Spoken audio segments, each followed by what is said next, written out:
अस्सलाम वालेकुम फ्रेंड्स, कैसे हैं आप सब लोग? होपफुली ठीक-ठाक होंगे। मैं भी अल्हम्दुलिल्लाह ठीक-ठाक। और ग्रीस से आप सबको बहुत ज़्यादा सलाम मेरी तरफ से। और मेरी आज की रेसिपी इस लिहाज से बहुत ज़्यादा ख़ास है कि ये तमाम रेसिपीज़ को जो है चार चाँद लगा देती है अगर इसका एडिशन हो जाए रेसिपीज़ में। और आज मैं बना रही थी चिकन क्यूब। इसके लिए मैंने सबसे पहले चिकन ले लिया था। ये 300 ग्राम चिकन है। आप हड्डी और जो गर्दन वाला चिकन है वो भी यूज़ कर सकते हैं। इसके साथ ही मैंने अदरक ली है, गाजरें 2 ली हैं छोटी-छोटी सी, 1 मीडियम साइज़ का प्याज़ है, 1 टमाटर है बड़े साइज़ का, और जो है लहसुन के जव्वे हैं 4 या 5 ले लें। और इसके साथ ही स्पाइस में जो है सुरख मिर्च जाएगी 1 टीस्पून हल्दी जाएगी, 1 टीस्पून ही जो है साबुत धनिया जाएगा सफ़ेद वाला, और 2 दालचीनी, 4-5 काली मिर्च और 3-4 लौंग ले लें, और 3-4 ही जो है तेज़ पत्ते डालने हैं, और सफ़ेद ज़ीरा 1 टीस्पून जाएगा, और 1 टेबल स्पून नमक जाएगा। बस इतनी चीज़ें जाएँगी और आपके जो है बेहतरीन किस्म के कनौर चिकन क्यूब्स जो हैं घर में बन जाएँगे। तो आपको किसी किस्म का पैसा खर्च करने की ज़रूरत नहीं है, और बिल्कुल जो है आप गोश्त भी आप वो वाला यूज़ करें जो कि चिकन की जो होती हैं विंग्स वगैरह और जो नेक्स होती हैं, तो वो हम अपने जो है पुलाव वगैरह में डाल लेते हैं। और वैसे भी जब भी चिकन का जो है मीट मँगवाते हैं तो उसमें विंग्स और जो होती हैं गर्दनें वगैरह अलहदा करते जाएँ। जब ये 300-400 ग्राम हो जाएँ तो आप इस तरह से चिकन क्यूब आसानी से घर में बना सकते हैं विदाउट खर्चा किए। बहुत आसानी से बन जाते हैं, बहुत मज़े के बनते हैं। और किसी किस्म की यखनी बनानी हो हमें, या पुलाव बनाना हो, या इवन के दालों में डालना हो, तो बहुत आसानी से हम चिकन क्यूब घर में रेडी कर सकते हैं। और अच्छे से मैंने गला लिया था इसको, तकरीबन 1 किलो पानी मैंने इसमें ऐड किया था, और जब अच्छे से गल गया था तो मैंने चिकन को भी अच्छे से चॉपर में डाल के ग्राइंड कर लिया था। और सब्जियों में से सारे मैंने खड़े मसाले निकाल लिए थे, अलहदा कर लिए थे, तेज़ पत्ते, दालचीनी और सारे लौंग वगैरह। क्योंकि हमें इनका टेस्ट जो है सिर्फ़ यखनी की हद तक चाहिए था। इनमें जो है इसका जो है बहुत तेज़ बिटर टेस्ट होता है, वो मुझे नहीं चाहिए, तो मैंने इसको अलहदा कर लिया सारे खड़े मसालों को इसमें से। और मैंने जो है इनको अच्छे से ग्राइंड कर लिया था चॉपर में। और चिकन को भी आपने थोड़ी-सी यखनी डाल के ग्राइंड कर लेना है अच्छे से, कि अच्छे से जो है कीमा बन जाए चिकन का, बोटियों का बहुत बारीक-सा। तो इसको मैंने जो है स्ट्रेनर से छानना शुरू कर लिया था। सब्जियों के मैं जो है गूदा है इसको मैं छान रही हूँ, ताकि ये अच्छे से सारा जो है इसका पल्प अलहदा हो जाए, क्योंकि इसमें जो है टमाटर के बीज भी हैं, प्याज़ भी है, लहसुन और अदरक के जो हैं वो भी ज़रे से हैं, तो वो मुझे नहीं चाहिए अपने चिकन क्यूब्स में। हम जो अपने चिकन क्यूब्स बनाएँगे बिल्कुल मार्केट वालों की तरह बनाएँगे। और दूसरी तरफ मैंने चिकन भी जो है ग्राइंड करके इसमें इसी में ऐड कर लिया था। तो इन दोनों को मैंने ऐड करने के बाद जो है इसके बाद मैंने एक और पैन लेके इसमें मैंने जो है कुकिंग ऑयल ऐड किया था 2 टेबल स्पून, और इसके साथ ही मैंने इसमें जो है 1 टीस्पून सुरख मिर्च और 1 टीस्पून ही हल्दी ऐड की थी। और जो है 1 टीस्पून जो है नमक था। नमक मैंने पहले भी ऐड किया था और फिर दोबारा मैंने ऐड किया है, और इसको जो है आधा मिनट तक चलाना है, आपने ज़्यादा देर इसको भुनाई नहीं करनी है। और उसके साथ ही जो मैंने स्टेन किया हुआ था सारा जो चिकन क्यूब वाला मिक्सचर सारे का सारा इसी में डाल लिया था, और उसको अच्छे से जो है भुनाई करना शुरू कर दी थी, और बस इसको जो है 1-2 मिनट ही हिलाना है इसी तरह। तो उसके साथ ही मैंने जो यखनी निकाली हुई थी अलहदा से चिकन की और सब्जियों की, तो वो मैंने ऐड कर दी थी। और मैं आपको बताती चलूँ कि स्टार्ट में ही आपने इतना पानी डालना है जितना कि आपसे अच्छे से ड्राई हो सके। ये नहीं करना कि 2 किलो पानी स्टार्ट में ही डाल लें या 1 किलो, आपने अपने हिसाब से डालना है। आपने अगर कुकर में इसको गलाना है तो थोड़ा पानी ऐड करें, अगर आप देचके में कर रहे हैं तो आप जो है थोड़ा-सा ज़्यादा पानी डाल लें।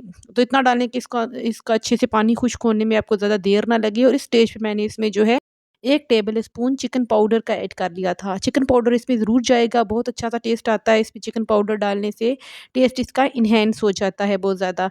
और कुछ लोग जो हैं इस स्टेज पे जो है इसमें कॉर्नफ्लोर डालते हैं, मैंने नहीं डाला था। और मैंने जो है नॉन स्टिक से इसको जो है नॉर्मल कढ़ाई, चौड़ी कढ़ाई में शिफ्ट कर लिया था, क्योंकि नॉन स्टिक में काफ़ी देर लग रही थी मुझे जो है इसका पानी ड्राई आउट करने में। तो ये चौड़ाई भी इसमें है अच्छी खासी पैन में, और उसके साथ ही इसमें जो है जल्दी पानी इसका जो है ड्राई हो रहा था, तो मैंने इसको इसमें शिफ्ट कर दिया था। और आपने इस तरह से पकाते-पकाते इसको अच्छे से थिक कर लेना है। और कॉर्नफ्लोर डालने से ऐसा होता है कि वो जो है कई दफ़ा हम दाल में भी डालते हैं तो वो इतना अच्छा टेस्ट नहीं देता है। आपने नेचुरली इसका पानी जो है खुश्क करना है, और कोशिश करनी है कि स्टार्ट में ही आपने इसका पानी जो है हिसाब का रखना है। अगर आप जो है कुकर में डाल रहे हो तो आधा किलो पानी डाल लें, और अगर देचकी में कर रहे हैं तो 1 किलो डाल लें। पानी इतना रखें कि आपसे जो है ईज़िली खुश्क हो सके। अच्छा, मैंने जो है इसका जो है पानी अच्छे से खुश्क करने के बाद इसको ठंडा होने के लिए थोड़ी देर रख दिया था, और दूसरी तरफ मैंने जो है पैन में जो है ऑयल का ब्रश कर लिया था कि नीचे से चिपके नहीं, ये जब मैं इनको डालूँ इसमें फ्रीज़ करूँ तो ईज़िली ये नीचे से बेस से हट सकें। अच्छा, मैं आपको एक पॉइंट बताती हूँ इधर कि आपने एकदम से इसको जो है गरमा-गरम जो है पैन में शिफ्ट नहीं करना है, थोड़ी देर के लिए इसको जो है देचके में ही रहने देना है और जब ये 15-20 मिनट बाद ठंडा हो जाए तो तब आपने इसको जो है पैन में शिफ्ट करना है, क्योंकि गरम तो वैसे भी हमने फ्रीज़र में नहीं रखना है। तो देखिए इसकी थिकनेस आप चेक कर सकते हो, विदाउट कॉर्नफ्लोर बना है, लग ही नहीं रहा है कि इतना अच्छी थिकनेस इसकी आई है। पानी आपने इसका अच्छा से ड्राई आउट कर देना है, पानी जितना खुश्क होगा उतनी अच्छी आपके क्यूब्स बनेंगे।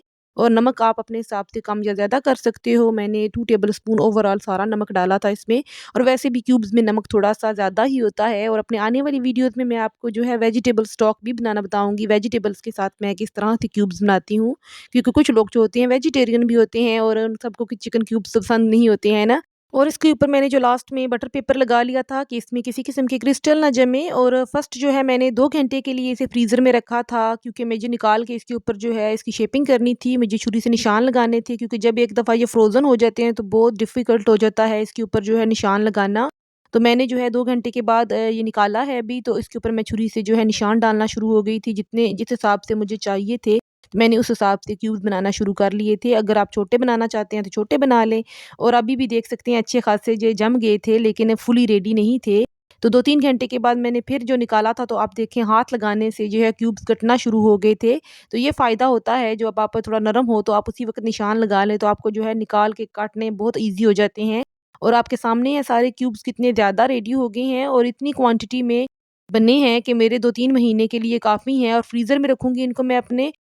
और यहाँ पे चूँकि हलाल का थोड़ा-सा इश्यू आ जाता है, तो इसीलिए मैं घर में ही बना लेती हूँ। एक दफ़ा ही बनाने होते हैं तो अच्छे खासे बन जाते हैं क्वांटिटी में, तो मैं इनको जो है फ्रीज़ कर देती हूँ। जब भी यूज़ करने होते हैं मैं इनको डायरेक्ट निकाल के चाहे सब्ज़ी में डाल लेती हूँ, चाहे दाल में डाल लें, चाहे चावल में डाल लें, तो बहुत आसानी हो जाती है। और उसके साथ ही मैं आपको डेमो भी करके दिखाऊँगी कि देखिए किस कदर अच्छे बने थे। तो गर्म पानी में मैंने इसको डाला था और इसका सूप भी जो है इंस्टेंट सूप रेडी हो जाता है। पका हुआ तो सब कुछ पहले से ही है, जस्ट आपने गर्म पानी में डालना है और आपका सूप जो है रेडी हो जाएगा। तो आपको देखिए कितनी ईज़िली ये मेल्ट हो गया था। और अगर इसमें कॉर्नफ्लोर ऐड होगा तो ये थिक सा होगा, अजीब-सा इसका जो टेक्सचर आएगा मैदे के साथ, तो आप बिल्कुल इसमें कॉर्नफ्लोर ऐड मत कीजिएगा। इंशाल्लाह नेक्स्ट वीडियो में मुलाकात होगी। अपना बहुत सा ख़्याल रखिएगा। तब तक के लिए खुदा हाफ़िज़। Thanks for watching.